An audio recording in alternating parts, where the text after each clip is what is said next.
need to do. This meeting is being recorded. Got just it. Climbing up the stairs. I might have to switch off my phone at some point, but okay. But yeah. Hi. How are you? Stuck in the desert? Yeah, I'm in Cedar City, Utah, which is, I guess it's desert. Yeah, I would say that compared to where you are or where a lot of people are. I would call it desert. Yeah, getting a new transmission, and I feel like it's very interesting where I'm at right now. I'm like, oh, I'm living in an RV park and just walking to some box store when I need to get groceries. I don't know, it's just like really strange little moment. And I was freaking out about it at first, but it's actually been not as bad as I thought it was going to be. I mean, some days are hard because I haven't interacted with that many humans in a while, like in like connection. Any moment I go into the like little front office and I'm like, hi, I need propane. What's your life like? That it's a little weird, but yeah, I mean, it's just what it is. And I've just been in my little world a lot, doing stuff, crafting, making things, like stuff I don't really get to do when I'm just always traveling around. There's a little weaving that I did. I love it. I love the colors. Yeah, I'm really loving yellow right now. It's like you can see yellow, yellow, and the buckskin's gonna go on it. But yeah, it's been okay. I mean, whatever. There's a lot. Yeah. Going on, but like, I feel relief that I'm gonna get a new transmission, and I'll like feel like I got a heart transplant or something, Well, then you know that like you're not going to have any transition problems probably for the next while, if it's at all been in the back of your mind.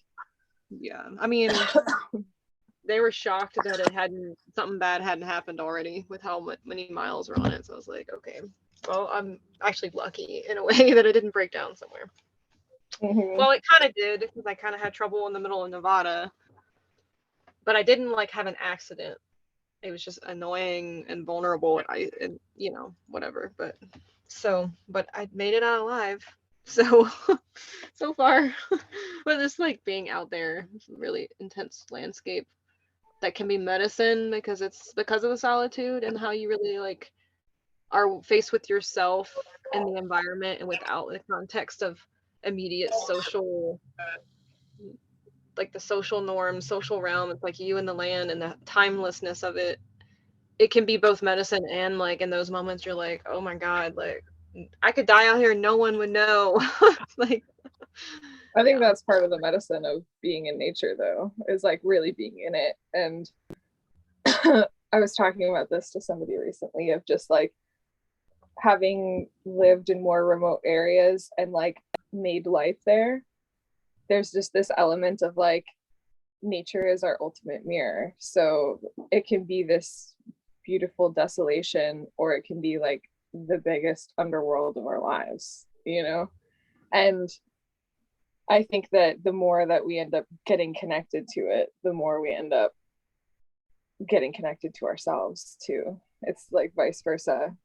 But it's interesting because like last time we talked, we like kind of, I don't know if we went into like nomady stuff. We talked about that maybe more privately. Yeah. We did a little bit. You talked more about what happened to you on the island in Alaska, but you also talked a little bit about having been a train hopper, hitchhiker kind of nomad for a while. Yeah. And then like settling, and the whiplash of like realizing how much deeper it can go, and like the constant like choosing, and oh God.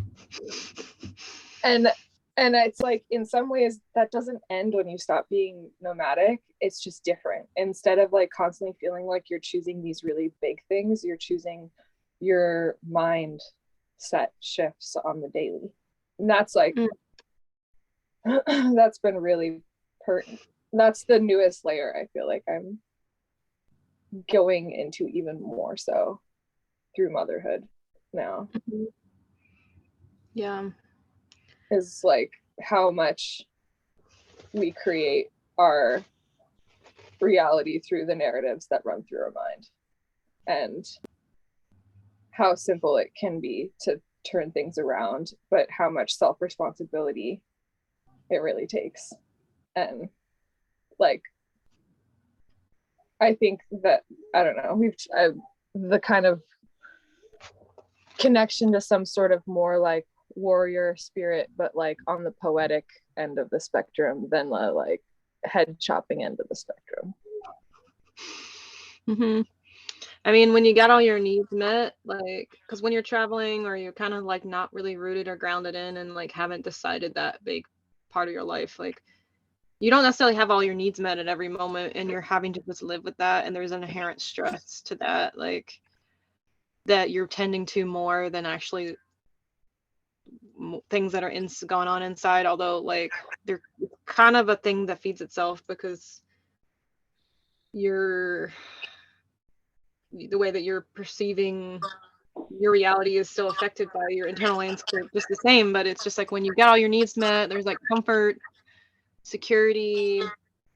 I mean, security is a false idea ultimately anyways in the end, but like the sense of like, okay, I have my warmth, I have my water, I have love, touch, I have food, good food, I have, you know, at least not that staying put meets all your needs, because you might not have enough community or whatever it is, but it's just like there's something that ends up happening when you have like the familiarity.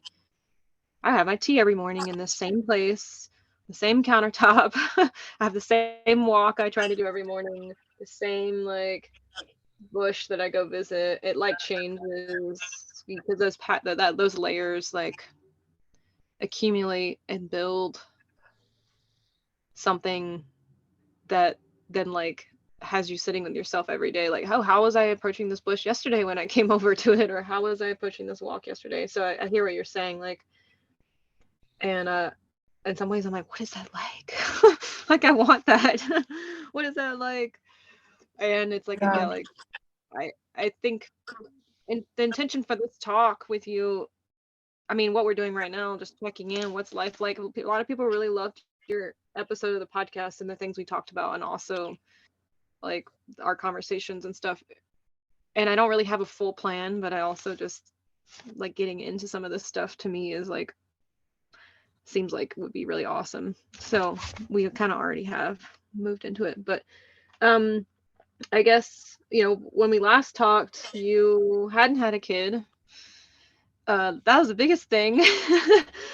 And a lot of the stories and wisdom and like kind of thoughts and feelings you had were talking about things that happened to you in the past. So I guess now, what has it been? How long has it been? Like it was the spring. I was still at my parents'. It was like late winter, early spring, and it was like this. Was it 2 years ago? Almost. Yeah. No, it was in the spring because I was with Gabe and I were at my parents' and we were kind of losing it, but trying to hold it together there. That was a year and a half, maybe, or something. Okay, so I was probably like almost pregnant when we talked last time, maybe. Where I think you had told me, but secretly no one knew yet or something. You had told me. Yeah. Okay. Yeah. I think I don't know, but we always planned on being pregnant. It just kind of wasn't. I mean, it came on it. Theo came on his own accord. Let's just say he chose this time, and yeah, I had a wild pregnancy. So, like, I just was pregnant. I didn't go see anybody about it. I didn't go check his, picture through blasting a bunch of sound waves into my belly. I just kind of let it be the mystical experience of like, wow, I keep getting bigger and sensations keep shifting and my boobs are ginormous. And and then, yeah, we went into summer. And so, yeah, I was like, if it was spring, because I think we conceived on April 30th is my tracking down the time. Okay, maybe you told me later about it, because we did the interview and it was like winterish spring. Well, Virginia winter is different than Alaska winter, but but I think you told me later, because I think, yeah, you just told me later, I think, like before Yeah, I because aired. I think I was in this place where I was like really feeling myself. Like I was like kind of softer than I'd ever been in my life. I'd always been kind of like, my grandfather would call me a lean, mean, and peachy keen. And I was always kind of like strong. But I've always had like curves, but I was getting like softer and I was feeling it in my energy too. And I look back and I'm like, no wonder I got pregnant. Like I was just like calling it in, I think. Like, come on now. And I always would talk about how I'd love to have my first child before I was 30, but my partner was kind of not as ready in a way. Like he wanted to have more of our life set up and be in a different place. I think for us, like I left home at 16, but he went to college, like university, and did that whole thing. So I feel like I've been on my own for a while now, and I'm like, cool, I'm ready for my little, like, to create all these little like mini me's that get to run around, do adventures with us. And yeah, but then once we like were pregnant, and now him, like he's like, I can't imagine not having Theo now. This is like so perfect. It's kind of perfect timing. But yeah, so that was like, we could spend the whole podcast episode talking about the intensity that comes from being pregnant in our culture and not outsourcing your wisdom and knowledge to anybody else but yourself. And like, what a fucking journey that was for me. And then on the other side of it, how isolating it was too, because there's just not very many people I could talk to about it in my daily life. And I weeded through a lot of friendships. I weeded through a lot of connections and people that I was just like, yeah, you like being around you doesn't feel, it was like pregnancy was like, I was like this pillar of clarity. And I was just like, wow, this doesn't feel good. This doesn't feel good. This doesn't feel good. And I really had to like get in myself. And then, yeah. And then Theo came on January 29th at 3 a.m. And it was just Sky and I, and we were snowed the fuck in. And yeah, I went into labor on and off, honestly, for like 2 days. And then it wasn't real. It didn't feel real until like that night. And then he was born at 3 a.m. Wow. And yeah, it was like just a little baby bear cub born in the den of winter, like, and then motherhood started, and I had so much work done around birth and pregnancy and how I was doing it and how intentional I was being and all this stuff. And I think I was prepared for having a baby on some level, like when the baby actually arrived, but there's a lot of things that I just didn't even, I like breastfeeding. I was like, breastfeeding, you just like give them your boob. Like, what is there to learn, But it's the same thing with like keeping milk goats, right? So like, this is the analogy I like to use. It's like, I wasn't really breastfed that much as a baby. I was bottle fed and I had formula. And I think my mom did it a little bit in the beginning as like a connection thing, but it was just almost sounded more like novelty. Like when she came up and visited at one point, she was like, wow, you're just nursing all the time. And I was like, yep. This is what you do. Generational difference in how people see breastfeeding too. Oh my God. Like, well, and it's interesting because we, like when you have we had 2 milk goats. One milk goat was bottle fed, so she never really nursed from her mother. And so when it came time for her, when she had her babies, we like, didn't do forced separation or anything like that for milk really. And we let them kind of naturally wean the babies more. And she just like didn't really do a great job. Like she didn't know how to, like, she kicked them off all the time. She'd get really annoyed with them. She didn't know why they kept going for her udders. And she'd like, at one point, she like even rejected one baby. That was while I was pregnant. And that's when I knew I was pregnant, because I was bottle feeding that baby every 3 hours. And there was one night where I was in the nighttime holding the baby. It was in my arms and I was bottle feeding it with the warm milk.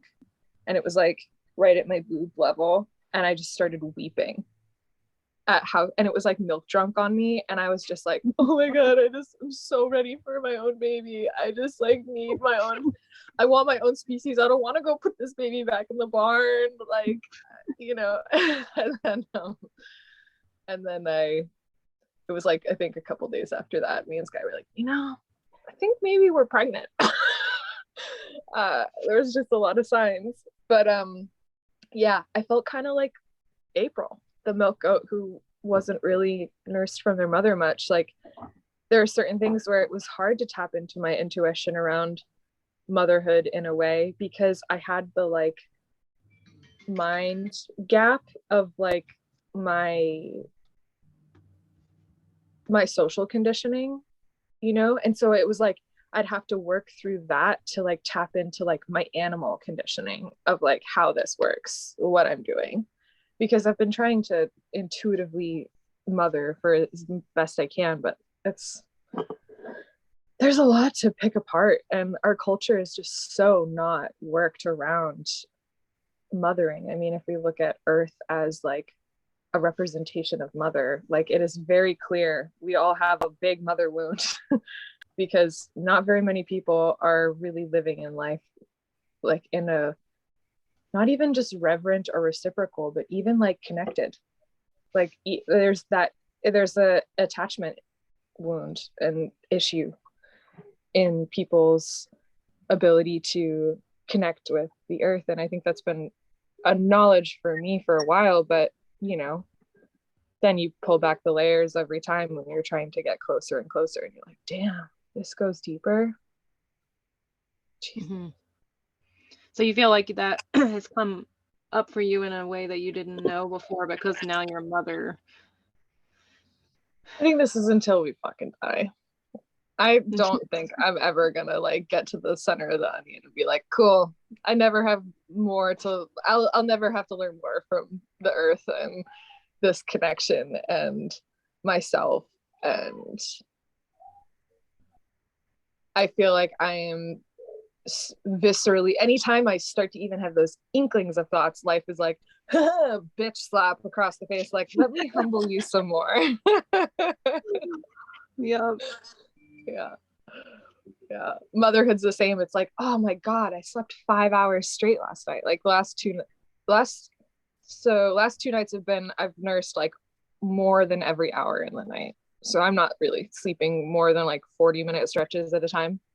But like two nights before that, I slept 2 nights in a row that had a 5-hour stretch.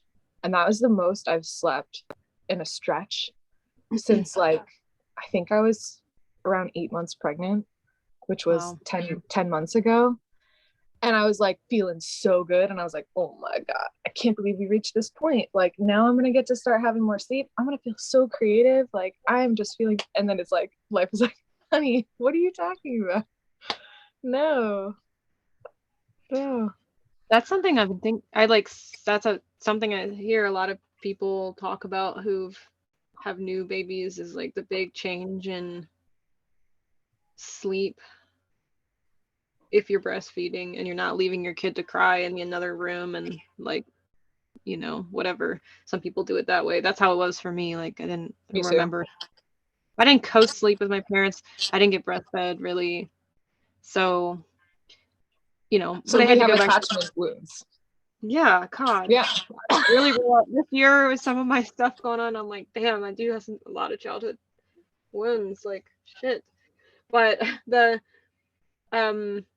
it doesn't really work within the framework of capitalism at all. Like you're supposed to be like a sleep deprived person, breastfeeding all the time, eating all the time, being in a place of nurturing with other people who have babies too, with people around doing, you know, like helping you sometimes or taking the baby off your hands or whatever. You're supposed to kind of be in that altered state for a while. Like this is what you do. Like you have a child, this is your role. But like in capitalism, it doesn't there's this, it's really inconvenient to be sleep deprived because you can't function within that. I mean, you can still feed yourself and still do some things, obviously, because you have to, but like you're not meant to really function, like go to a job and be mentally aware in these certain kind of ways, like, or Unless you you know, just want to be like the mom who pounds coffee and you're just like, coffee. Yeah. and then whine at night, you know, like, all right, stress relief. Like Uh-huh. mommy wine My club. adrenals are shot. It's like, Yeah. yes. I hear that as a trend. I mean, because I've been feeling the baby fever some this year for the first time. I'm 35, and I never thought I would feel that. But I'm like, God, it's like, of course, there's nothing in my life that is really solid in a way that would make sense for me right now, I guess. But like feeling that feeling of wanting to nurture and take care of and connect with like a young, I mean, I love taking care of other people's kids and hanging with other people's kids too, and there's something to that. Like, well, I don't have that in my life right now, but I know other people need other people in their life to be a part of that process. So I've definitely thought a lot about that, like, oh, how could I be another person there, like helping or like around the way it's supposed to be, since the way that at least it has been for a lot of other people in the world. But it's like crazy to think, like, how are we I don't, I mean, y'all have your way, y'all are figuring it out, but like, how are people supposed to make enough money to pay the bills while actually appropriately raising a child? Like, how do we create good attachment? How do we reprogram that in the context of the world we live in, where like the attachment wounds that we feel was because our parents felt like they had to do that because that they had to live in the world we live in. It's like, well, if we're trying to stop this chain of reaction trauma, then we kind of have to like. That's what I'm saying with the whole self-responsibility bit. It's like, I think, like, so during my child labor, there was this point where I was in a lot of pain and I was still in my head and I was thinking and I was like still seeing myself and like picturing myself having the free birth of my dreams in my cabin with my man, and that I'm doing this for the first time and I'm such a badass, and like my head was still really in it. But then like every contraction was like super painful and I was like, oh my fucking god, like I must be so close to transition. Like I must be like, because there's that last bit of dilation where you kind of like, it's the most painful, most intense, and then you've fully dilated, and they call that transition, and you're transitioning eventually to feeling the urge to push and or at least release your baby out, because I didn't have to really push at all. Theo just kind of like my body totally did it for me. But yeah, it's called the fetal ejection reflex and it's so cool. But and I was really like in it, and at one point I was just like, all of a sudden the contraction stopped and I was like, whoa, I must be in that lull zone, the limbo before the urge to push. And I was like, damn, my labor was like 3 hours. I'm fucking on it. And I was like totally still in my head. And I looked at Sky and I was like, I think I got through it. I think I'm just going to be in the urge to push now. And I was like, I'm just going to lie down and sleep for a little bit, because I hadn't been sleeping much. Like when you're huge and pregnant, you just don't really sleep that well. And so I lied there for like 20 minutes, I think, or something. At least that's what it felt like. And all of a sudden, this huge, enormous contraction came, and it was more painful than anything I'd felt yet. And I was like, oh, this doesn't feel like the fucking urge to push. And I started getting really nervous. And I was like, this is real. And I looked at Sky and I was like, babe, I don't think I can do this. I think I'm going to die. And he was just like, babe, no, you're fine. Like, I was like, I don't know, this is so intense. And he's like, well, just why don't you feel up there, see how far along you are. And so I like reach up and I'm feeling my cervix, and I pull like try to measure how much I can feel the head, and I pull my hand out and I'm like, it's like this, babe. And he's like, oh honey, you're like 3 centimeters, like you've got a long way to go. And I was like, oh my god, how am I gonna do this? And it was just this moment of like, I need to just surrender and abandon myself in this. And then it was this like microcosm and the macrocosm of like how much our inner narratives still run the show. And anyway, I had to like, we had a rebozo, this like long woven scarf. It's mainly from like indigenous traditions in like Mexico and Central America that you use for all sorts of cool ways and applications during labor to help like alleviate the pain or like help the woman in different positions and stuff. You can also use it as a baby wrap. But I had it hanging from the ceiling and I just like wrapped each wrist around it and then just like squatted into every contraction for the next like 3 hours. And it was like I literally had to visualize the universe like taking me from behind because I was just trying to open myself up. And so I was just like, universe, just fucking take me from behind. Like I am here for you. And dude, like it was the most psychedelic thing I've ever experienced. And I eventually got to this point with it where it was just like, I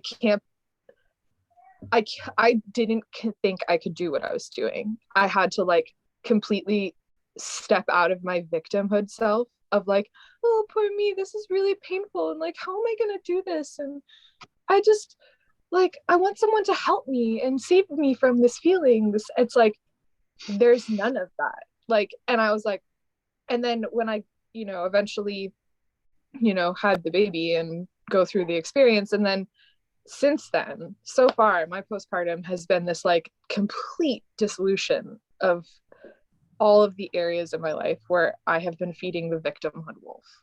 And I'm like, oh, fuck, this is the bane of my existence. This is the bane of everything I've been trying to create.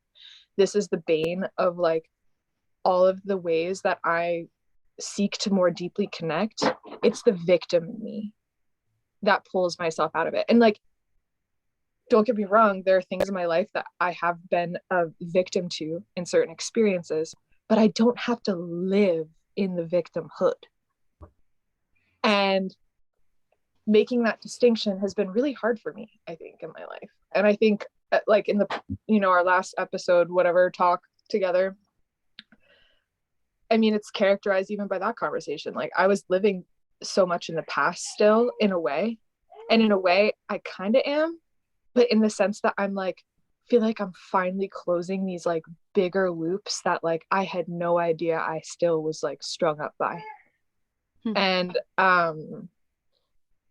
it's been making me realize how much victim mentality is also something I think on some level our generation has done a lot of work on getting more connected to the emotional realms and to like seeing what's broken in a very like visceral, emotionally connected way. Like I think even like people compare like this generation to the 60s in a lot of ways. And I think that like in the 60s, I don't think people were actually that emotionally connected. I think it was a lot of just like obliterating the chains that were really holding people back in these like very small boxes, where I feel like now it's like there's still some of that, but it's also met with like people are finally feeling their feelings. Like people are trying to actually feel more. But in that, it is so fucking easy to get caught into like the victim mentality. And yeah, I am just very much consistently right now being like blown away by how much I can continue to take personal accountability and self-responsibility, and how much that then is like literally turning around and making my life feel way better than it was. And I'm like, wow, we really do create our own fucking prisons. Like you've called me out on that a few times this year, and I'm dealing with that myself right now. Like where you feel, maybe if you feel like somebody treated you wrongly, and there hasn't been like this formulaic thing that's happened to like fix it or right the wrong or whatever in the way that the speed or the method that you want, then you feel like a victim, right? Because they shattered this thing for you, or they made you, or they did something that then you felt pain by, And I've been really, I'm like, oh yeah. I mean, you have called me on that a few times this year too. Like, hey, like, look at that. And you had your child, and you were then telling me that that was something you've said like after you had your child. And now I'm like, oh, I can see like when you're in an experience like that, where you really, no one can help you get through the pain but yourself. So sure, as people can be around, supportive, like, If anything, though, I think that more people around would have been detrimental to my experience. that's what another friend of mine who has given birth to 3 children has said. Like when she's in labor, she's done it. Her last 2, she's just like, I don't want anyone around. I don't even want my partner around. I just want to go in the bathroom and be in my own shit by myself. Like I just need to be completely like unwitnessed, unfucked with, like in my own spiritual connective to the universe, to myself realm. And that's the only way I'm going to be able to smoothly do this, or like do this the way I feel like it needs to be done. Like I got this. I'm good. Like this is, I don't need anybody. Yeah. And I can imagine like people watching you and or like hovering onto you or whatever, who like, oh my god, at least like Western culture anyways, like I would not want my mom or my aunt there. No, Like I had to like, my mom tried to come last minute, and it was like throughout the whole pregnancy a really hard thing that I kept having to say, I don't want you at my birth, I'm sorry. Like, yeah. And it was like, talk about like, I feel like I held a lot of boundaries throughout my whole pregnancy, and then now I've been kind of like dealing with the inner boundaries of myself on that like victimhood level. But I'm very grateful and blessed. Like Sky, my partner, he's like, I mean, he was more trusting, I think, of the birth experience than I was. He was like, I know you got, like, he was so there without being there. And I think both of us have done enough psychedelics to like know how to support someone through a trip as well. So it's kind of just like, you're in a trip and supporting you. Yeah, like on some level he knows that all he needs to do is really empower me, and sometimes all he needs to do is just like be holding, like he just held space. And then I think the having the baby part in my arms, though, like I had never held a newborn before until I was holding the squiggly warm wet one that came out of my own body while I'm fucking exhausted, squatting over a tub full of my own blood and shit. And I'm just like, oh my god, what the fuck do I do? And it was just this part of me that was just like, I like looked at him and I was just like, holy shit. Like I'm just like, and I'm just holding the baby, and like I'm like, oh my god, like this is so real. Like this thing is so little. Like I don't even know what I'm doing. And then later on we were like, I think it had been a couple hours, and we're shuffled to the bed now, and I'm lying there, and Sky just was kind of like, I think it was the next morning or something, and Sky was sitting there. He's like, what's crazy is that like this is legal. Like anyone can just make one of these fragile little beings and just like now be responsible for having them. Like, isn't that fucking nuts? And we were just both like mind blown that like, yeah, all of a sudden we have this being that we're responsible for. And that's when I would have wanted the people. Like that's when I wanted the elders, the grandmothers. Like throughout my whole postpartum journey, that has been the thing that I'm like, wow, I wish I had someone to do body work on me.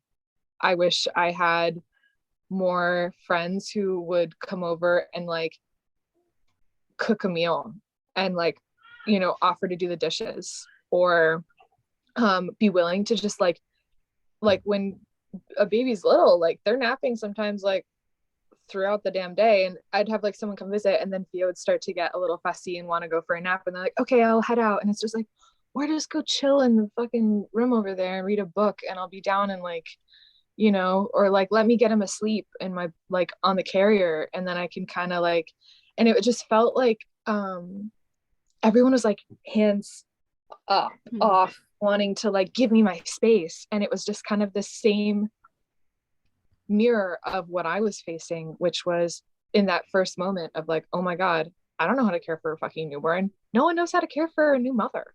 like no one knows what we really need, because like you said, we're not living in these collective villages anymore. So when I was young, I wasn't watching like a big breasted woman breastfeeding. Like all the breastfeeding stuff information, it's for these women with like little boobs. I'm like, what position do I get the baby in when I have giant boobs like twice the size of their head? You know, no one's, whereas like I'm sure in the village I would have been like, oh, that, you know, busty Bestie, like I've seen her feed her baby for years, like different babies for years now, like I know the different positions she uses. Like we don't have any of that though.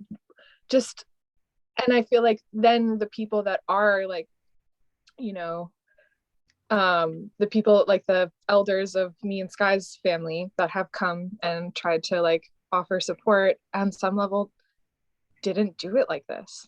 You know, a lot of the like pediatrician recommendations of formula is better than breast milk, or like you don't need to breastfeed past 4 months, or, you know, don't co-sleep, it's dangerous, have your baby in a crib and let them cry it out, it'll help them be more independent humans later on. Like all this shit, it's like those are the people coming to give you advice now in our culture.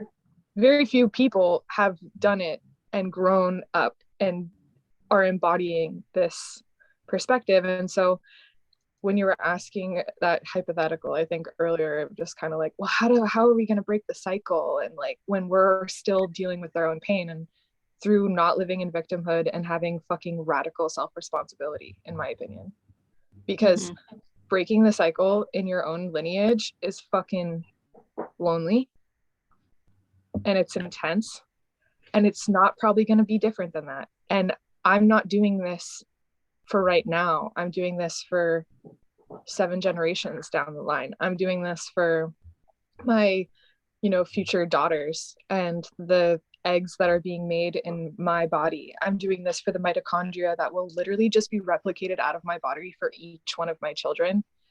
And like I get to create the new framework of epigenetic inheritance, and it's a huge undertaking.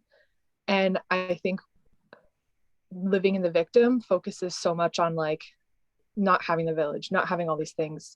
Like I have to talk myself out of it all the time, all the fucking time. Because if I don't show up well. I don't show up well to him.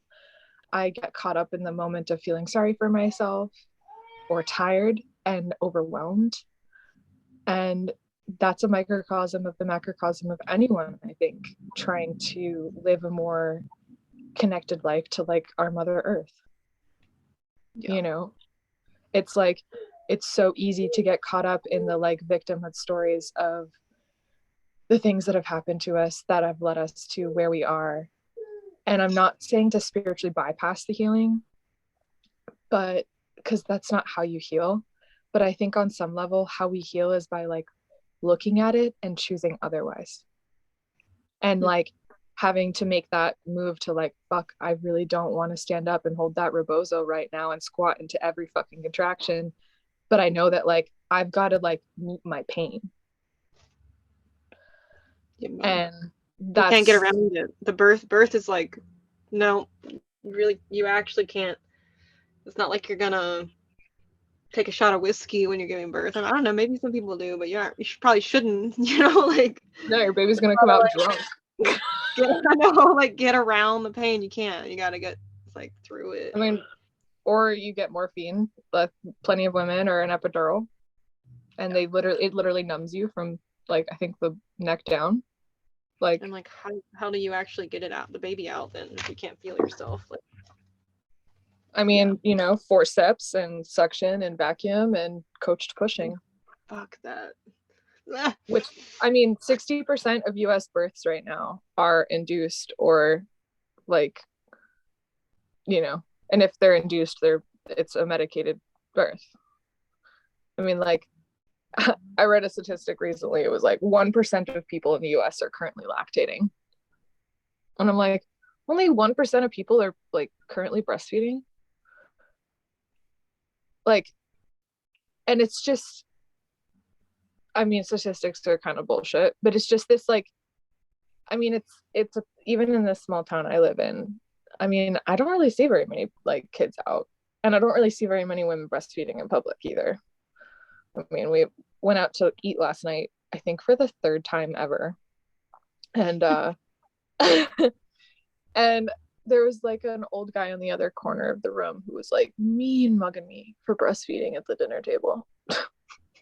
Really? And it was just, yeah. I mean, it's just like, also though, I don't have like these like dainty little, like, my chest says sex on it. It's just like, I'm not one of those women who's like, their baby's head kind of hides what's going on. Like, I'm just voluptuous. So, Oh my God, that's so offensive. Like, I'm like, how can you possibly think? I just, it's absurd to me. Like, so many social norms are absurd to me, but that one is like one that I just can't deal with. Like, I'm like, come on, dude. Like, you never seen a titty? Like, yeah, but when you only associate titties as a sexual thing, then it's like, you know, come on, I'm at dinner with my wife and you're making me distracted. What the fuck is wrong with you? You know? you're giving But life to this new little child that you have. Oh, well, like, you're terrible for doing that. I'm just like, I don't get it. Like, I definitely would be one of those rebellious parents that are just like, nah, dude. Like, I think I was scared of birth for so long for a couple reasons. One, feeling like my autonomy could be taken away in a birthing situation where like we have a culture where we medicalize it, and there's a lot of domination, not domination over the, like, a, I would say women, but you know, like a body that can birth or whatever that can happen in those spheres, and just like control. And that's why, you know, obviously the work of midwives and doulas is really important for advocating for folks who like do end up in hospitals and stuff. Just like totally terrified of losing autonomy in those moments with other, in relationship to other people who like have their ideas about how it should happen.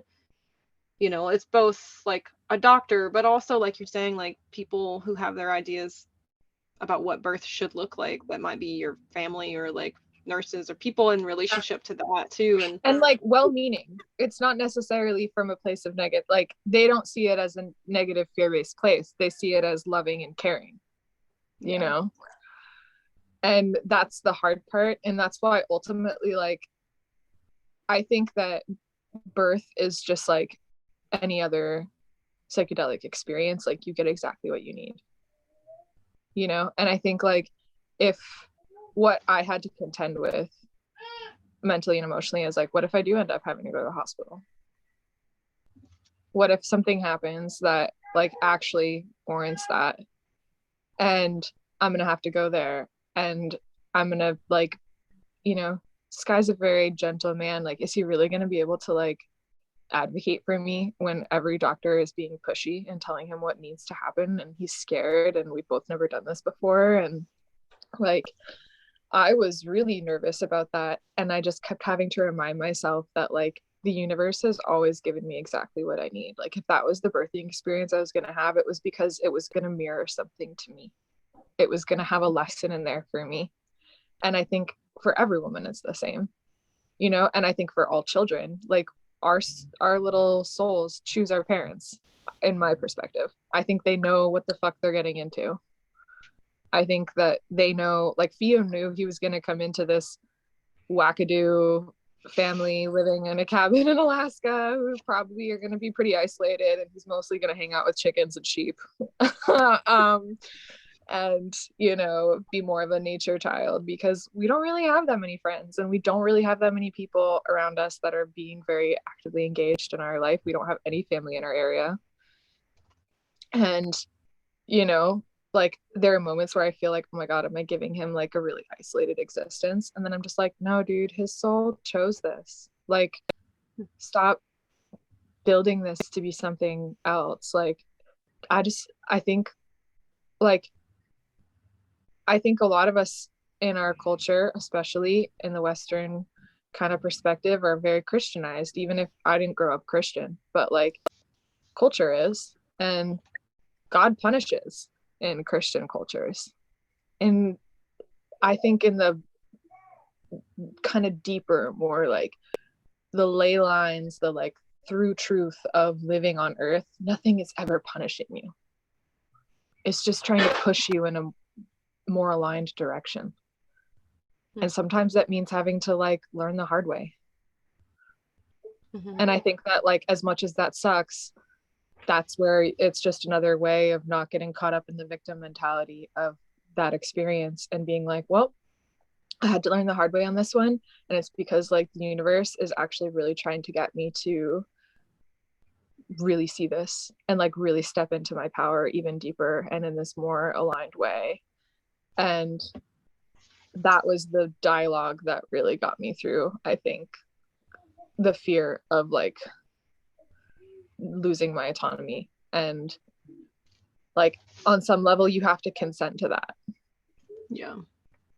Even in like, you know, like I was, even at the end of my labor, I had a really scary moment. And if I was in the hospital, it probably would have resulted in an emergency C-section, or at least like a vacuum or some sort of quick maneuver of them trying to get the baby out.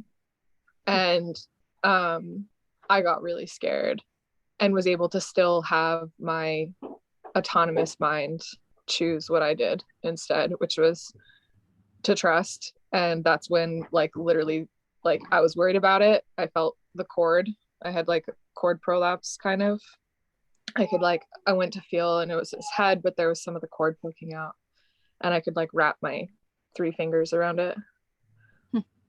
And which means that he was probably getting cut off on oxygen because that's how the blood, it's so tight on your cervix, you know.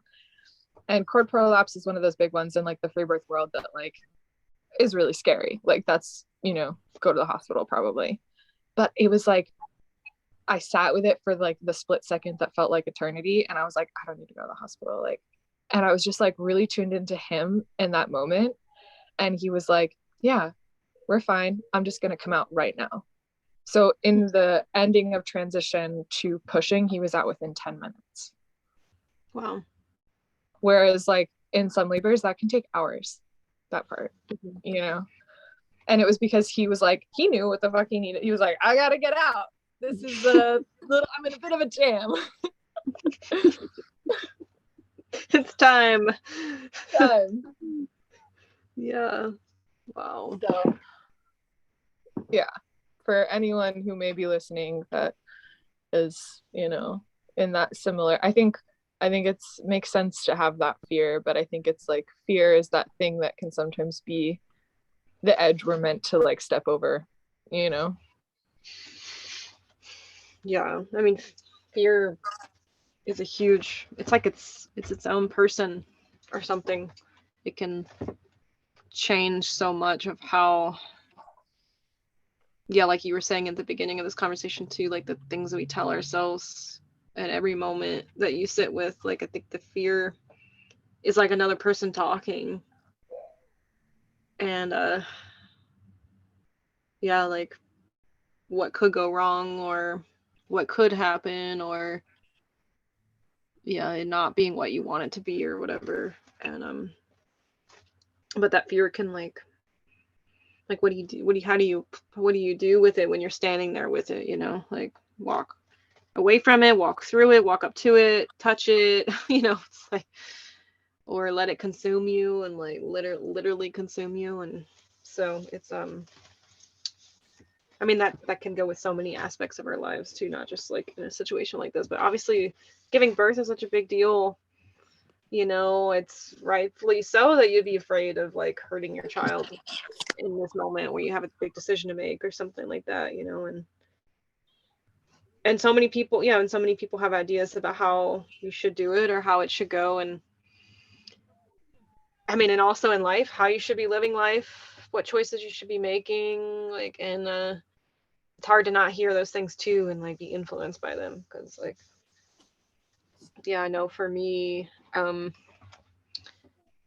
that's something that comes up for me too. Like, oh, I'm here stranded in Utah getting my new transition. How did I get here?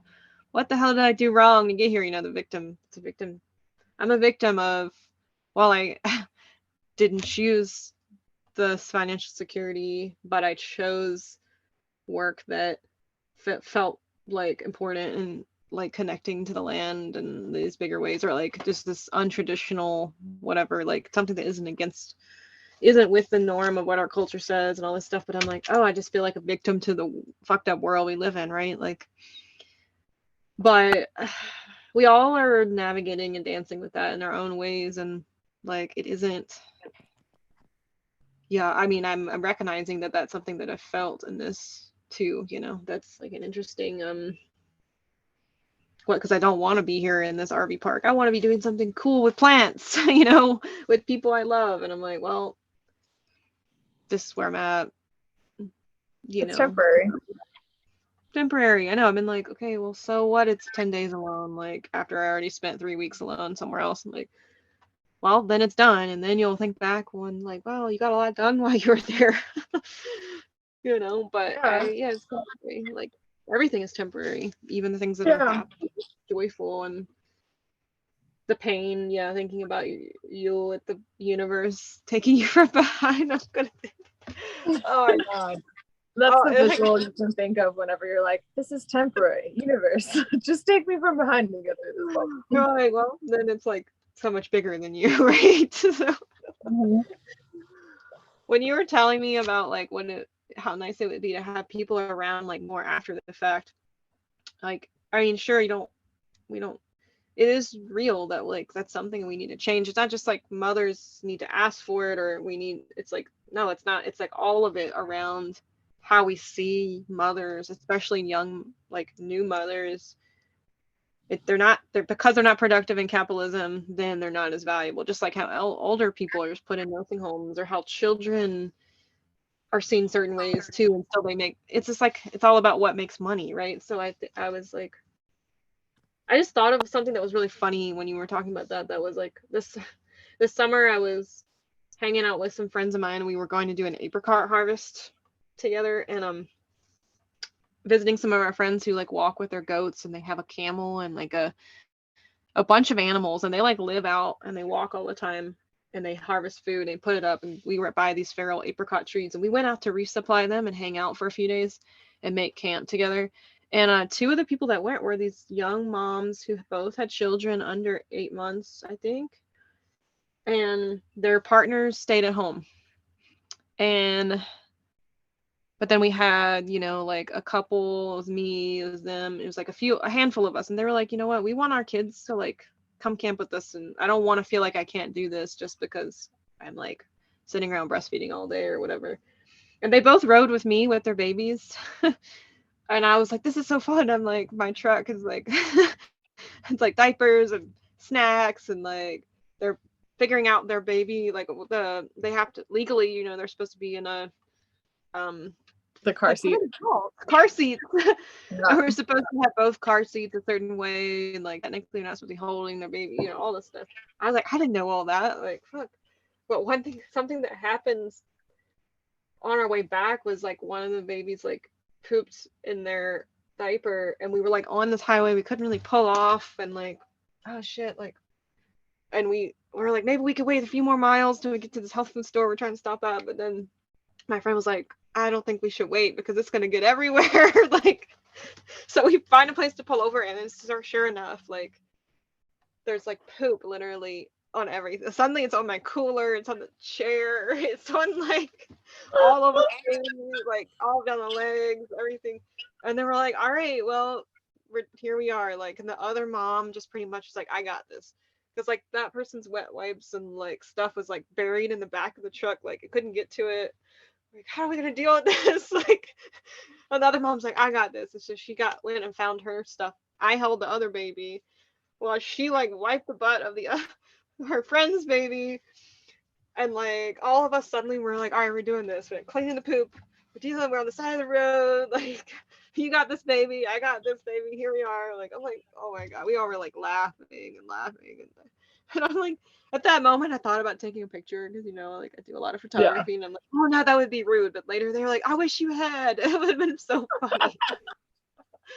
It's like those things, like, you know, It's just like when it's so much easier to do chores when someone else is over your house. Yeah.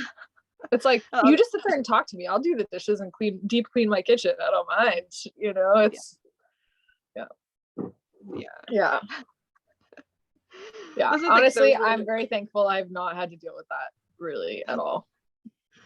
What? Yeah. Poop all over everything. I think that, well, we do elimination communication, so I've never even had to change a poopy diaper. Yeah.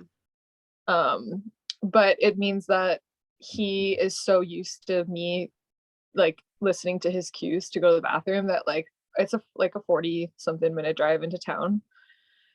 And so, but it takes me like an hour and a half because he's sitting in the car seat and then he'll like signal to me like, Mom, I gotta go to the bathroom. And then I have to pull over, get out, we pee him on the side of the road, get back in the car, and then he'll do it again probably. And then at some point he'll be like, oh, but I don't just want to pee. I want to nurse for a while. And so then we got a nurse in the back of my truck because I'm still driving my pickup.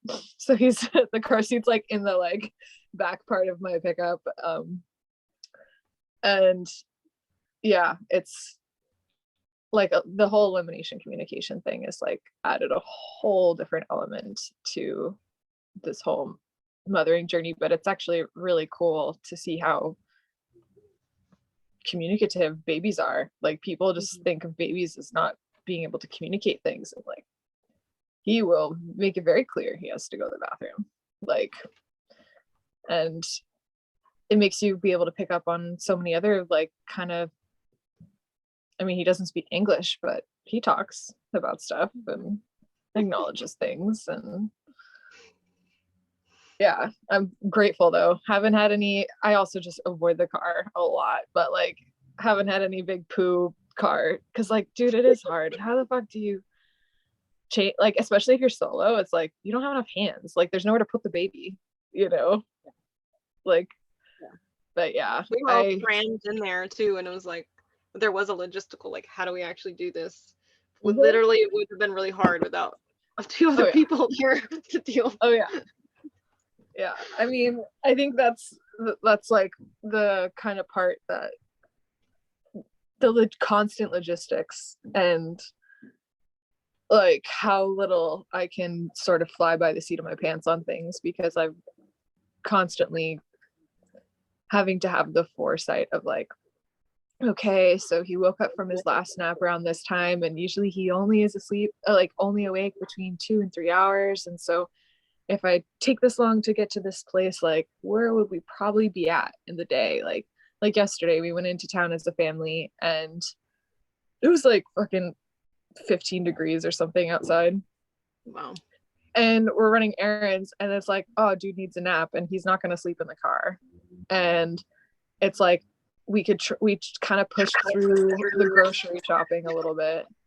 And then it was like, all right, we really got to nap him. And there's this like one little trail kind of close to town, and he's just such a nature boy. Like he's just so used to falling asleep in the carrier. So we end up like having to do like a nap walk, and it's like 15 degrees. So you're just like bundled on bundled, like this little babushka baby, like cuddled up, and it's, you know, just constant having to think about that stuff. But it's kind of fun. I'm like having fun with the whole like baby gear stuff and knitting him a bunch of things. And but hold on real quick, I'm gonna jump onto my computer because my phone's gonna die. Okay.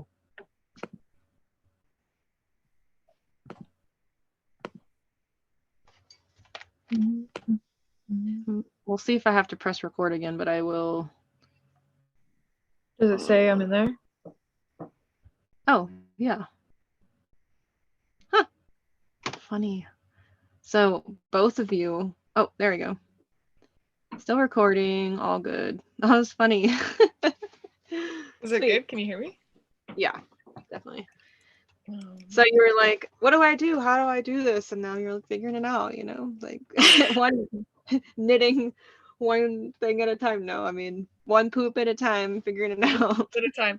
Yeah. I mean, you know, I think that's kind of like, I think I'm been a more of a person who has a relationship to like control and like learning things and figuring it out and feeling like, you know, I'm like about the 3 P's, like proper prior planning, you know. I like feeling like I know what I'm getting into. I like having the right gear for the right task. I like feeling like I'm the Johnny on the spot person, you know. And I think that it's really hard to properly prepare for something that you just like have no experience with. Yeah. And I think that's kind of the surrendering I've been going through, and the trusting with my relationship to the universe and the web of weird and how it's all being woven, that like just ultimately it boils down to like, as long as I am really feeling like my intentions are like soul level intentions, they're not just like only heart, only emotion, they're not just like only in my head, but they're like where those two places meet. Like in Sanskrit that's the hridaya, and it's like if I can feel that like balance point in the way I'm moving through my life, I feel like I'm doing okay.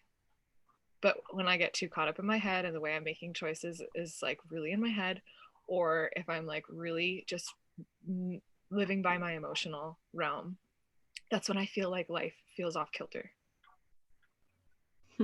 God, sometimes I feel like I'm too much in my head about it, and then sometimes too much in my emotion, and I'm like, well, how do you distinguish what those things are from like what your soul is actually telling you, which sometimes can be filtered through those places too. But like when you're dealing with the big times in your life, big decisions or big conflicts or big things that need to be worked out, and there's so much intellectualizing, so much saying the same problem over and over, and trying to figure out what it means over and over, and saying, and then the same feelings over and over. Like, how do you tap into that?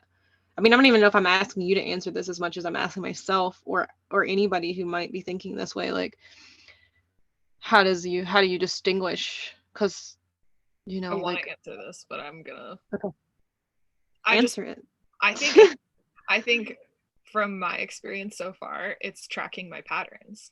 Like, it's trusting that like, well, if I've made the choice that I'm making, I just got to go 100% into the choice that I'm making. Because if I make this choice and I just got one foot in that experience, I'm not going to really ever fully know what it would have been like. So I got to be able to make a two-footed decision into an experience. But then also, if the same energies keep coming up over and over and over again, if I keep having the same patterning, like if I keep having the same types of relationships, I keep attracting the same type of problems with the same, like with friendships, I keep dealing with the same thing work-wise, I keep dealing with the same thing, it's like that to me is when there's a cog in the wheel. And that's when it's like, okay, you know, what is this? And I feel like most of the time for me, I think shadow has been harder. Shadow's harder to see. Inner child is on some level, I think, easier to get in touch with. Mm-hmm. But it's learning how to bring those people to the table in yourself and be like, what do you need? What do you need from me? Like for me, stopping being nomadic meant stop running, stop searching outside myself. We've talked about this, but like that finding home within yourself type feeling. For me, I knew when I like brought that part of me to the table and was like, what's the blockage here for you? It was just like, dude, I don't even know what safe fucking feels like. And so I was like, well, then why don't you just force yourself to stay somewhere for a while that ticks a lot of the boxes for you, and just like start like letting that person come over to eat a lot and getting them to start feeling safe. And so like when me and Sky got together, that really was like the coinciding of me, you know, staying in one place enough to invite the same inner child part of me to the table all the time. And it was not like the most fun thing. I'm very grateful he's still around. But like I had a lot to work through. I feel like I really had a lot of walls and boundaries, and you know, in some forms of therapy they call them protectors, but it's like the parts of you that learned how to become the shield in yourself to prevent you from having to feel the like probably ongoing trauma that was going on when you didn't really have autonomy as a child. And as adults, we get to choose now like what love looks like for us and how we want to love ourselves. Like those things aren't static. And it just means that we have to be willing to like do the work of like giving ourselves that thing that we felt like was missing in the past. And for me, that being stability, one of the hardest things for me to do is stay put. Like, and I'm just recently very excited about maybe moving again, but I'm also kind of like, well, I'm also going through a lot, and that's kind of my thing as I start to like fantasize about like, oh, but this bioregion is really speaking to me right now, and like I want to work with these different plants, and you know, I'd love to fish this certain type of fish, and like whatever the fuck it is, you know. And I have this vision, and a lot of those, that's like, oh, that's like your form of escapism too. Like that's how I end up, you know, trying to not have to be in what I'm experiencing necessarily. Yeah. And I think ultimately how you know if you're making the quote unquote soulful decision is do it and see if you find your soul there. Because ultimately that's all life is like we're here. Like I don't think anyone, I mean maybe there's bodhisattvas, but like whatever, no one's coming into the world with their soul being like, yeah, I don't really need to be mirrored or grow in this experience of life, so I'm just here to enjoy. Most people are here to learn stuff, to experience things, and I think like, you know, that's not always going to be the fun, comfortable, easy road. And but I think the more I've leaned into the things that are not fun and comfortable and easy, the more I find my soul there anyway. So it's, I think my saving grace, my priority has always been like really feeling held by land, which is why like right now I could be living in town and I'd be able to hang out with people a lot more, have a lot more community around. People would probably stop by and bring me food more often if I wasn't like 40-minute drive one way out the road. But then I wouldn't be in the peace and serenity and like sanctuary and be able to like live this quality of life that I live. And like I am choosing this more harder postpartum path in a way, but I'm not going to compromise on the sanctuary, nature connection, quality of life bit. That's more important to me ultimately. And so I have to be willing to suck it up. And Yeah. And I think we all have, there's no have your cake and eat it too situations in life that mean that like, well, if I make this life choice, miraculously I won't have to do that anymore. And it's hard to like be in the headspace that makes you feel strong enough, capable enough to like live there. I find that I go in and out of the second guessing myself throughout the day, and then I have to give myself that pep talk of like, all right, dude, like this is what you're doing. You chose this. If you want to choose something else, okay, but you got to have 2 feet there. And like, I know you don't have 2 feet in wanting to live in town. To have your cake and eat it too is, yeah, that's a what, half, one foot's in one world, one foot's in the other, or you like, you want all the things at once. I feel like I've done that, and I've had myself be a part of other people's decisions to do that, and it's hard. It doesn't feel good to be doing that, or to have other people doing that with you involved. Yeah. It just doesn't work. And then it's like I look back at different times in my life too where I tried to do that, and I'm just like, wow, I didn't really get to enjoy either one of those things that I was trying to make happen at the same time. Like, why didn't I just let my life be more of chapters in that moment and be like, okay, this chapter is going to be this. And then, you know, when I'm done with that part, I'll move on to the next chapter where I'll do that other thing now, you know? But I think part of the deeper attachment wound is this feeling of like doom and gloom where like, I don't necessarily always believe that there's more future for me.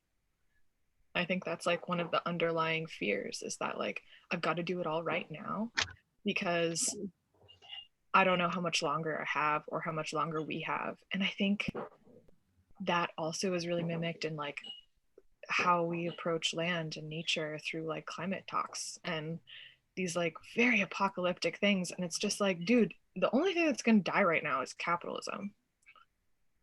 you Yeah. know, is the structures that have been built by it. But like, you know, how we choose to live now is how we're equipping ourselves to continue moving forward.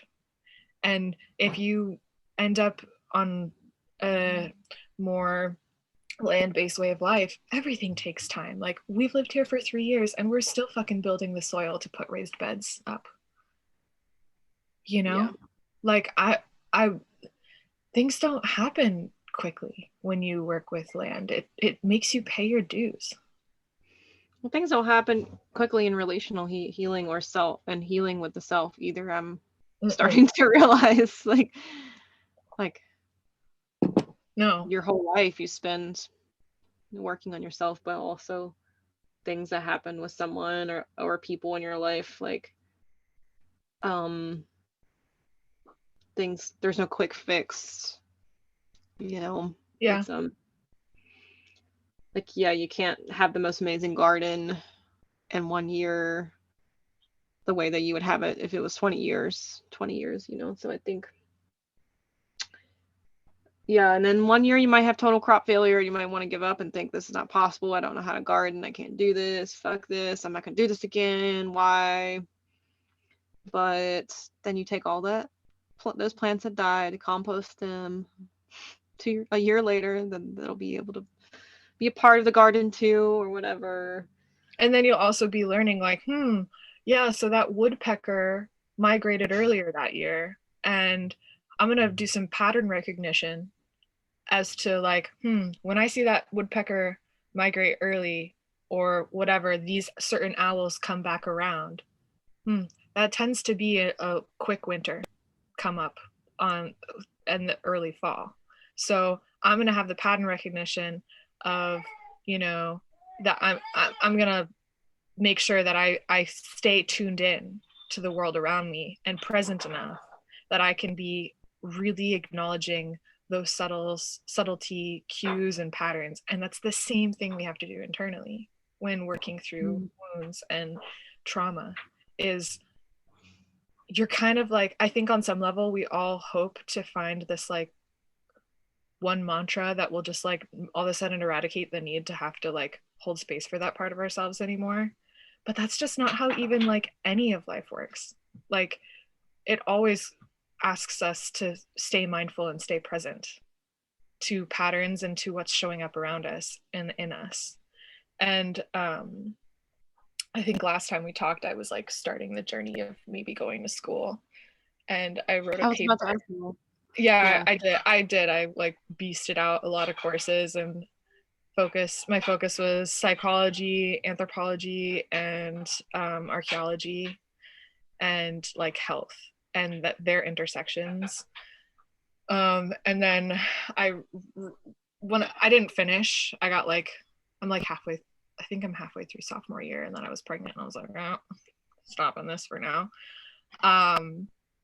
But one of the papers that I wrote, the last paper that I wrote was a paper on traditional ecological knowledge and how in a lot of cultures of the world, they don't necessarily recognize climate change the way we recognize climate change. They're just recognizing the change. Like, you know, in the Himalayas, they don't say, oh my God, like winter's wrong because it's happening this way now.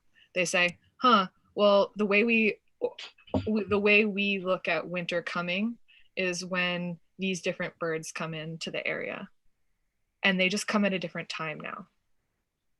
And that flower that signifies spring, well, that just also comes at a different time now too.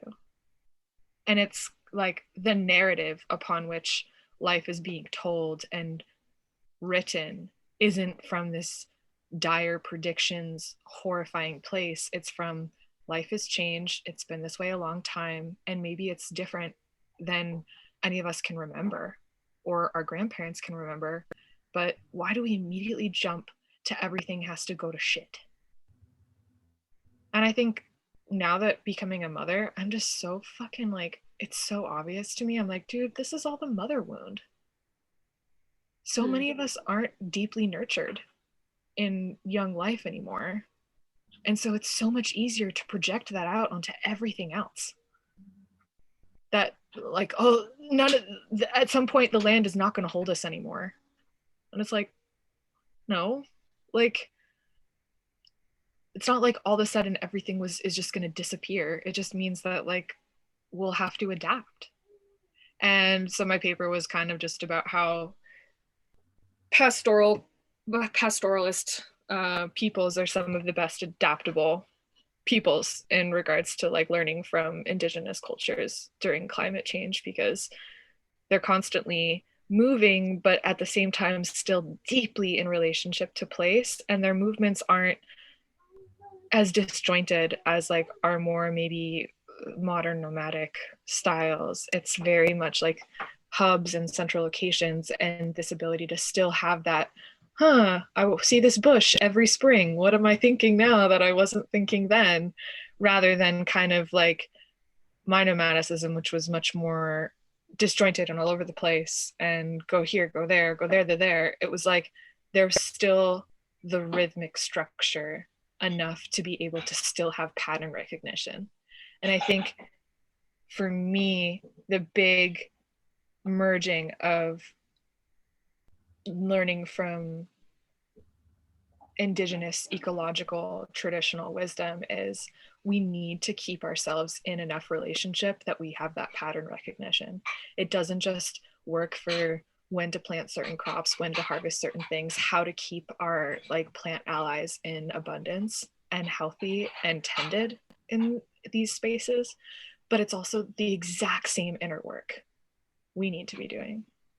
Of if I can be in pattern recognition with myself, if I can be this present and this mindful, then I'm not going to fall into these like old patterns and loops and like traumatic ways of being, and like literally just continuing the same loop for myself from that, you know, part of me that I abandoned or was pushed away a long time ago.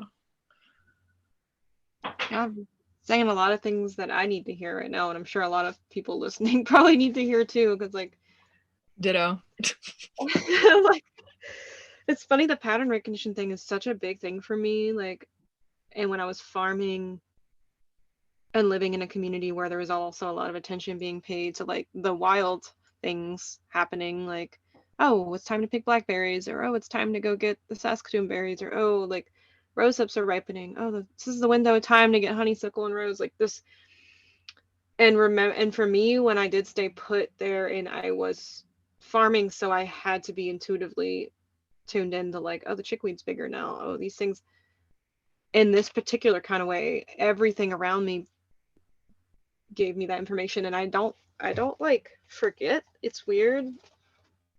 It's and it doesn't, it's not that I just did that there. I mean, I do that everywhere I go, but it looks different, and there is something missing for me though that does feel uneasy not being somewhere where I get to see that every year, and you become friends with those plants. You become friends with the energy and entities of that place that like communicate those patterns, where the birds and the sky and the clouds and the mountains, they all become like people, right, to you, and the bond is formed by just simply observing. And even if you didn't even realize you observed it when it happened, it's there, it's stored somewhere. And when I was back in North Carolina well, not this summer, but the summer before, at a piece of land that I used to farm on, I was there for a little bit. It was such a trip to be somewhere and have all the patterns that I didn't even realize I remembered come to me. Like, and I just would walk and be like, I remember there was this thing here at this time in this moment, and it's still here, but it's in a different way. Or like, I remember like this little patch of stinging nettle being here, and now it's 3 times as big. Holy shit. I remember, you know, like there's so many little things that I didn't even realize I remembered that I remembered. It's like crazy that people were like, how do you remember this? Like, and some people who have just been there too for years didn't even really, maybe they pay attention to other things potentially, right? But like, Well, you're trained. You've trained yeah. yourself. It's the same thing. That's the same thing we like. Some people I think are better at that on an inner level, and some people are better at that on the like outer level. And then I think some people just haven't really grown that muscle, you know? Yeah. Of course, in the inner level for me, I can recognize I have certain things, like I feel like I'm fall has been a really cool time for me in the past where I'm like, oh, it's such a nice energy. And I really haven't had a really easeful fall and winter for a long time, because it's that time where you go inward. It's a time where you're like, if you're kind of nomadic, it's a really weird, scary time, because you're like, where am I going to Yeah. be safe? Where am I going to be having all my needs Winter met? Not vibes. isolated? Yeah, and I'm like, I get anxious in the fall, even the late summer when fall's about to hit. I get anxious about where am I going to be? What am I going to be doing? And when I did have, like a couple years ago when I was in Colorado, there was a feeling of, nah, I'm not going anywhere. And I had a really amazing fall, but then we had to leave and we were in, then suddenly it's middle winter and we had to like uproot. That was really like not great, because I was like, finally I'm having a good fall. I'm like, and this time of really experiencing what a lot of people get to experience, where you go internal slowly, finish bringing in your harvest, start making your fires, start crafting a little bit more. You're still out doing stuff, but then more and more you're inward, inside, internal, and then to let that complete itself through an entire hibernation period and then have it slowly reverse itself to opening. Like, I haven't had that in a place in a really long time, where I don't move or change or alter something, or like, it's insane, like in a long time. Like, I don't even remember the last time right now. And I'm like, wow, well, I know I need that and want that. And that's what my whatever is asking for, my child or my like adult self And is like asking for. the earth that is your body. I mean, like, what's your Yeah. heritage? Like the peoples that have built your bones, the land that built the like heritage structure of your body. Like, how did those peoples experience the rhythm of nature? Because all of mine had winter, and I feel that. Like, even when I was nomadic, I'd prioritize like, okay, what am I doing for winter? Where am I going to be? How am I going to spend it? Like, because I think it's so hard to not give yourself that cyclical experience. Yeah. And I kept saying that, and then here I am in this place where I'm not going to be spending the winter here, because I mean, like in an RV park in a weird town in Utah, like, no, with no one I know around, like, no. But I'm like, wow, it's so interesting how I've disrupted that for myself at times, because of making money, or because of being scared of something, or because of feeling like, oh, antsiness or some reason, or because I was forced to leave and I had to change it, even though I thought I was choosing that, Mm-hmm. And yeah, like that there isn't, it's like, of course there's an uneasiness in my body around that, because if you're not settled and you have all your firewood chopped, you have everything you need for that time ready to go as you enter into it, then yeah, you're gonna not feel great about it. And it's like, yeah, our bodies are actually, like, the genetics that make up our bodies are like epigenetics, like, call that in, right? And want that. And so, and then if you are paying attention, like trained, like, I definitely am missing the connections that I felt at moments where I was more like, here I am in this place. Like, even in Colorado when I was there, it was the first time in a while I had been like in that place of being able to, in my nervous system, also take in the pattern recognition, like in a way, deep way of like, this place is my home, or these are my friends, like, now, because I know I'm going to see this place again, or at least I thought at that time, like, versus traveling. And I do go back to some of the same places, but I don't get to see those places in their dance through the year, Mm-hmm. And I was just in a place in Nevada I've been to like 10 times or something, but I've only seen it in the fall and then a couple times in the spring. But like, how do you make friends ultimately? I mean, my work, that's what I'm having an existential crisis about with my work a lot too, is that I've done this thing where I've wanted to grasp some broader pattern work, and that has been detrimental to me as a human vessel, as a part of that project, because it's pulled me away from like what would it look like to then hold that in a particular place and not leave anymore. Yeah. I could still hold all of that, I and mean, that you will be a can still really do what cool you're thing. doing, What's but that? you can still do what you're doing, but from one place, and just, Yeah. we're zooming for this. Yeah, right? Like, and the pandemic was a gift in that way in some ways too, because it forced me to like stay closer in somewhere. Like it just eliminated all those choices. Like, finally. But it also was detrimental because I felt socially isolated, and it affected like parts of my life that I'm still dealing with, like it Yeah. felt socially isolating in a way that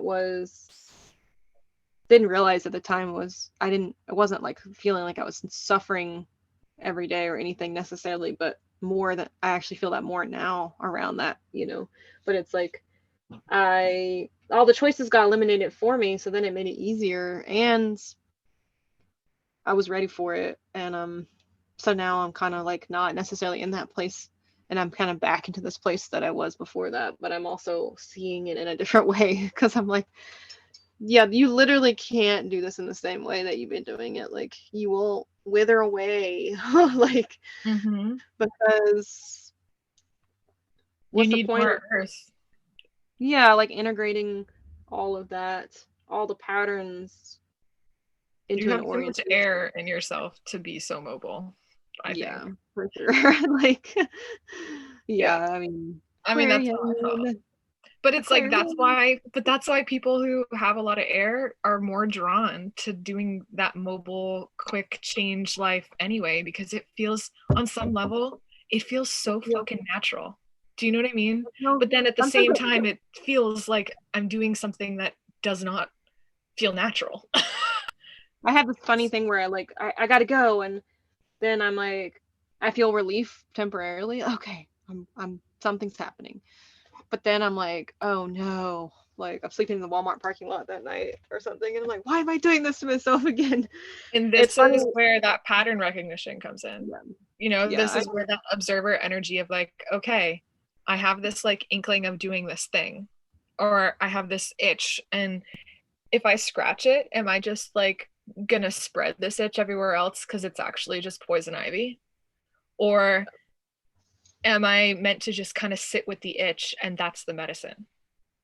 And that is the part that I had to be radically honest with myself. And this is like the whole thing of like, I think that was I stopped the domino of, okay, cool. You have so many ways of intellectualizing why the way you're doing things the way you're doing is how they need to be being done, but it's actually not actually deeply aligned with your soul. Yeah. And that's when it's like, whether it's, emotional reasons or ego, that's when, for me, I kind of see it in this like triad spectrum of, is it, ego, emotions, or my soul? And I think that like, it's just like with anything, any lie, there's always an element of truth to it that makes it more believable. That's why it becomes more believable. And I think like things that come purely from emotion and purely from ego aren't ever truly that, because on some level there is some sort of underlying truth and soul in that. You can't strip these things of each other. They're a whole they're holistic thing, but they can rule you. They can be the driver of your car. And I don't want my ego driving my car. I mean, when I have let my ego drive my car, that's when life bitch slaps you in the face and is like, are you going to learn this lesson over again, over again, over again, over again? And for me, I'm just kind of a pragmatist in the sense like, I don't like having to do the same thing a million times over. I like working smarter, not harder. And so it becomes, I had to switch my ego around on itself and be like, ego, we're going to be smarter than that. And we're not going to fucking do the same shit and learn this lesson over and over and over again. And we're going to try to circumvent that. And then through that circumvention, it's a whole nother like, okay, now am I on the other pendulum swing? Am I living from like way too much of my emotional place now because I've been trying to circumvent my ego place? And this is the dance of like the way that weird works in our life. We have some element of choice, but it's also like, in my opinion, there's things that are just kind of woven that we're meant to experience. And like, we choose how we experience them.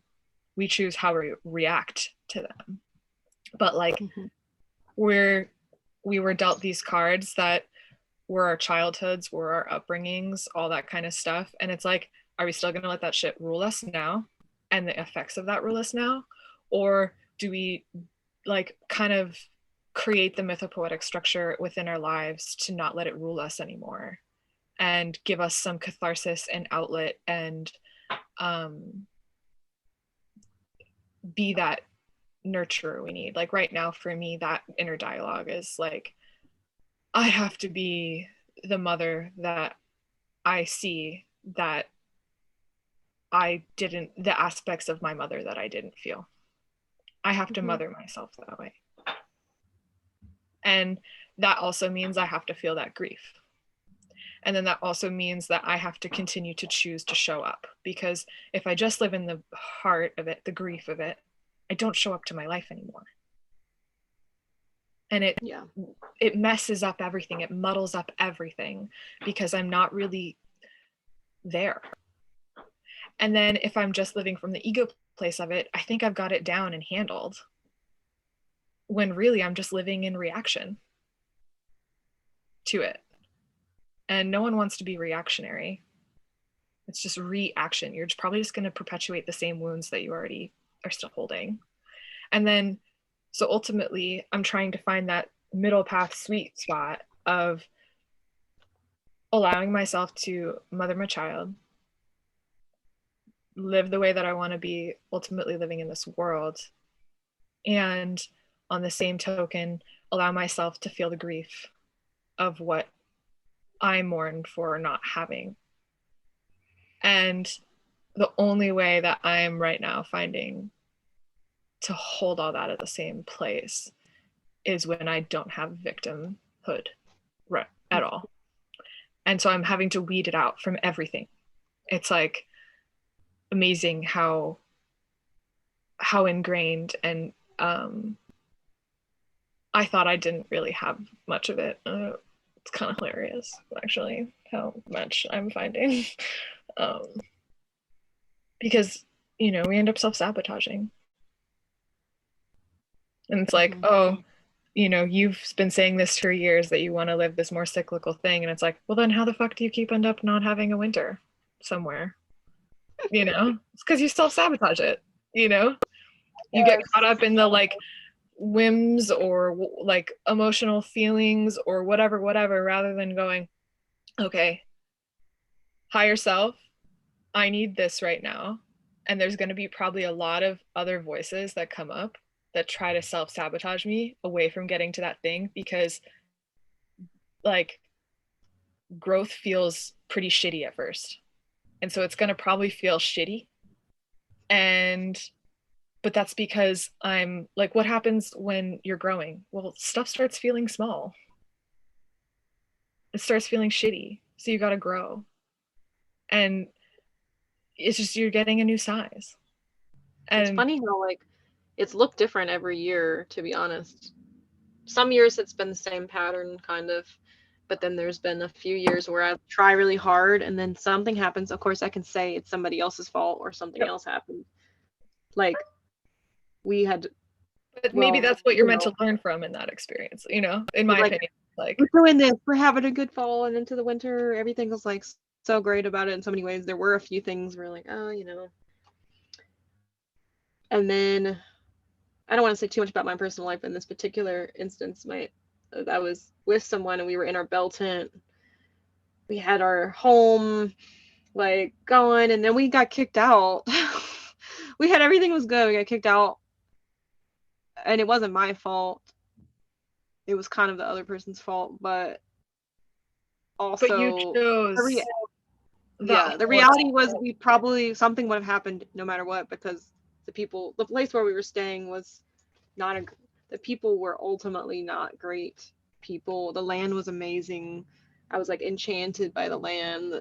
The land was, you know, and really connected with that piece of land. But the people who own that land ultimately were going to find some reason to sabotage our illusion of we're gonna have a great winter or Well, something. and that's also self-sabotage, because it's like, on some level, I knew they weren't really good people. Yeah, I was allowing myself to think this was going to be a stable, safe thing anyway. Choosing it anyways. Yeah. And So that's where there's it's more. like, Yeah, there's more to all of that whole thing, which Yeah. I won't get into. This is really not what we're. no. Not the specifics of something like this but it was just like an interesting thing of where I was like feeling into myself a certain kind of groundedness I haven't felt in a while. It was like celebrating it so hard and really reveling in it and how good it felt and the healing, like having my parasympathetic nervous system be like the dominant force in my everyday life instead of the sympathetic, like, and walking every day and seeing like, oh, the cottonwoods changing in subtle ways every day and seeing the birch change and just like, oh, it's just like and being able to actually like be friends with these beings. And I still miss that piece of land so much, because I befriended it in such a way that I hadn't been able to ground into in a while. But yeah, it was so funny, like, oh well, even when I really thought I was actually doing something different, it's still and it's like, well, you can say it sucks that people have to be mean to you, or like you feel like it was unfair or whatever. Things happen that do feel outside of your control. That's something I'm grappling with a lot right now. A lot of circumstances of certain things that have happened with me, like in my life, individually and in relationship with other people. Like this, it's like easy to be like, it's just the circumstances, and in some ways, shit just happens, and in other ways, I'm just like, wow, like how do I, it is something to think about. Like, how do you actually, you can't predict at the same time. Like, you can try your best to create a scenario where you think everything's going to work differently and try to choose things that are going to create something that works differently, right? And the circumstances aren't going to not be the dominating force to like upend you. But you really don't ever know. Like, that's the thing about like when you try to make decisions from intellectual place or emotional place, like in a deep, and you maybe don't have time to quite get into the soul, or you like aren't sure like how to trust what the soul place is saying, right? Like, and yeah, it's like, at what place do you have to be open to the fact that things are just going to happen, circumstances are going to happen, no matter how much intention you put in for it to be different this time, and just know that that's going to come, and like again, you can control how you react to it, and that's a lot of the and that's the weird, yeah, that's the wind of fate that blows through. That's like, yeah, I know you thought you had this whole carefully laid out plan, but I'm gonna blow through, kind of switch things around, because you really need to step into this part of yourself right now. Or, I know this feels like rejection, but it's actually protection. And I think that like building that trust with the universe has been my biggest like intention, probably in the last 5, maybe more, maybe like 7 years, of just like, I need to be building that trust muscle, because this is what the attachment wounds disrupt, is that ability to just like see the universe as something we can trust. I mean, in a lot of like, in the neuroscience world, they say that muscle really is hardwired at a certain point. And I hesitate, I'm not going to use hardwired, I'm going to say soft wired, because there is work you can do to switch it around. It's just hard wiring, you got to like, to rewire something is a bitch. But from 0 to 9 months of infancy is when that part of your brain, the HPA axis, is really develops its common receptors. And so if you grow up in those 0 to 9 months not really feeling like your needs are getting met, feeling like a lack of nurturance in your life, feeling like maybe unseen and misunderstood, overstimulated a lot, all these different things that like babies don't have the same type of fight, flight, fawn reaction. They just shut down. So they just seem like they're a baby. you know, our ability to live in a more stressful state is wired before we're 9 months, before we're even a year old. Because that part of your brain is so malleable. But then by the time you turn a year old, I think it's, or like 3 years old, 90% of your freaking brain in this, like the receptors that are created for parasympathetic and chemicals and sympathetic chemicals are already put in. And it's just like, you know, what we're up against now as adults is wiring, is programming. And it's like, on some level, you do have to then be even more observant, even more connected to that pattern recognition, which is why I think nature can be so healing, like really getting into farming and gardening and tending and foraging and having these relationships with things, because it's exercising the same muscle that helps us in ourselves, as long as we flip the light around and put it in. And yeah, I'm like so in that right now, because I've been so focused on making sure that Theo has that, you know, that like, if I don't see myself here, like I like my little spot, you know, but like I don't see myself here for like the next 10 years, you know. And that scares me a little bit. But in the same, and there's this part of me that's like, well, if I don't see myself here for forever, then let's get the fuck out of here right now, you know, because that's how I've been. But now I'm dwelling in that place more of like, I don't really see myself here forever, but I can do this for right now. And there's ways that I can make this work for me right now. And there's ways that I can tap in and connect. There's ways that I can feel held and that I can feel in relationship. And also thinking of Theo, like, I want him to have that groundedness, that stability. And like, his soul chose us while we were here. I believe that's for a reason.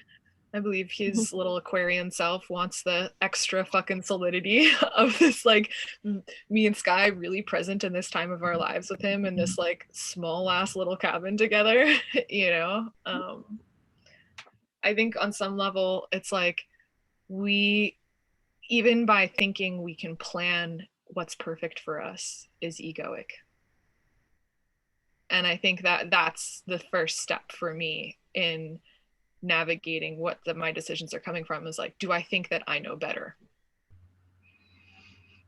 And usually no, I don't. And I have to somehow surrender, but with that grit grace approach of not surrendering to my emotional victimhood experience, but not pushing myself so hard with my ego that I'm just fucking gonna Billy Badass myself through unhealthy situations. It's like, what's that sweet spot? Yeah.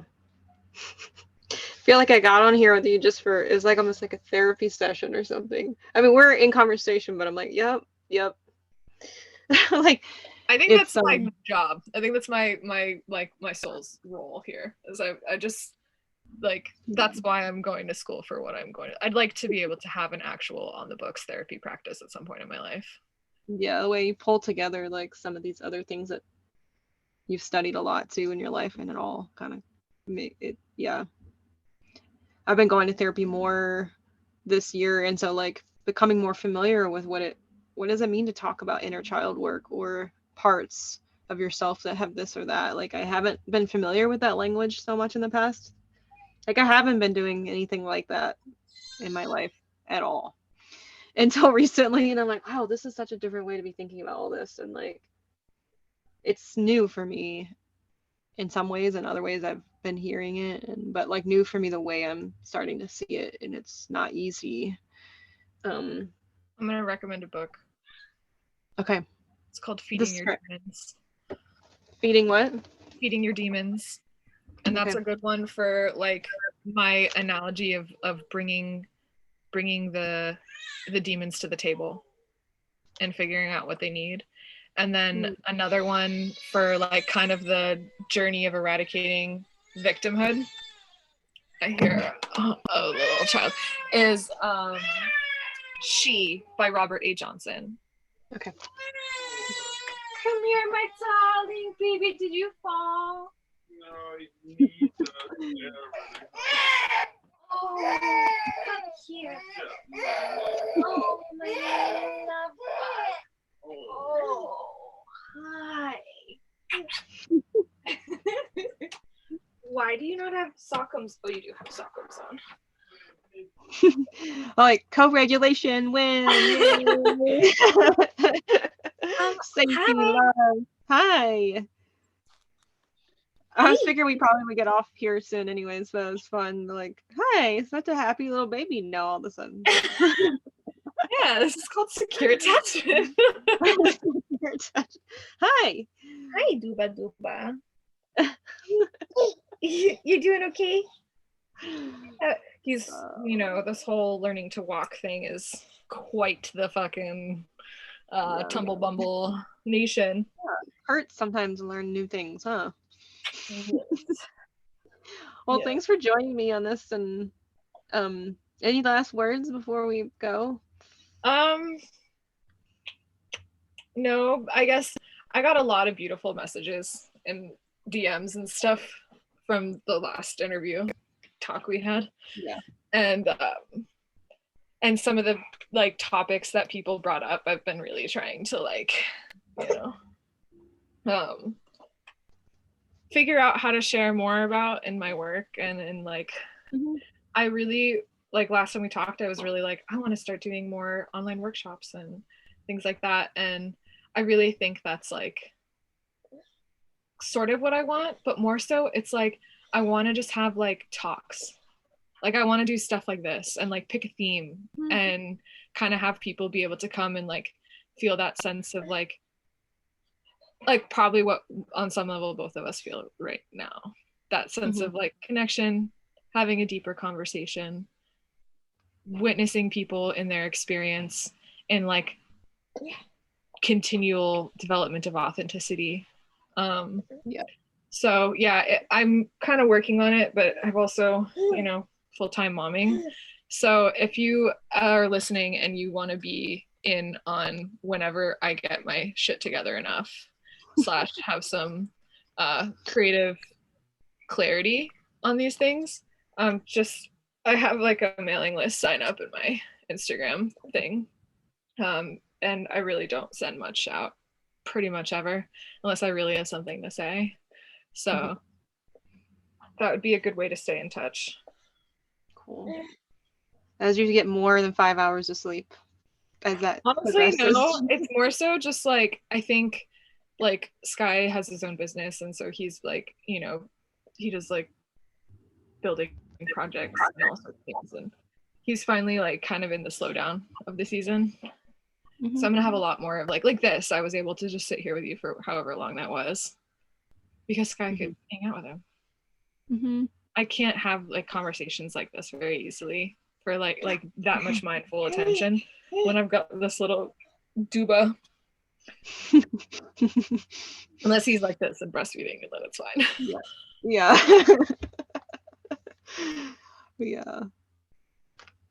Well, thanks for coming and hanging out on here with me, and also just was glad to talk to you. Hi.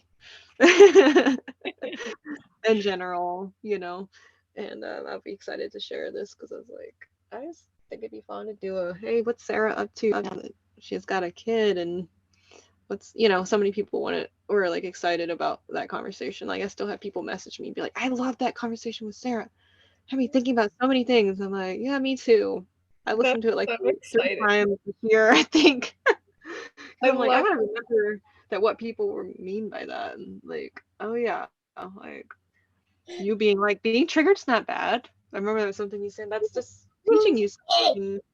I'm like, oh right, God, because I'm like triggered a lot right now in my life. I'm like, great, there's triggers are just information. Okay. Yeah, this is all part of the pattern recognition software that you're hopefully like building. This is why I journal. Yeah. And like I'll like make little like symbols sometimes on journal entries to be like, oh, this is part of this patterning. Like I like sometimes I'll have a legend that just kind of like is like the this potential wound thing, and it's like you're your own detective of your own maps. You've got to become like the cartographer of your inner experience. That's a great idea, the idea of journaling with symbols. Oh, dude, I save all my. I've been journaling since I was like, my life is written down since 15. Yeah, 15. I've been journaling a long time too, but sometimes I take breaks, like a couple months or something. But yeah, that's been all my right. medicine. Yeah. Well, It was a pleasure. yeah, it'll be nice to talk again soon sometime. And yeah, happy moving into that slow winter cold. Sounds like it's already getting cold there, but cold, dark time there. It's just such a dramatic shift in Oh my Alaska. God. Well, it's like it's we're waking up and the sun's not coming up for like we're up for like sometimes 5 hours before the sun is up. Oh, no already. biting. Oh, no biting. You're ready for my full attention. Okay. All right, thank you. Talk to you sometime later. Okay. Take care. Bye. Bye.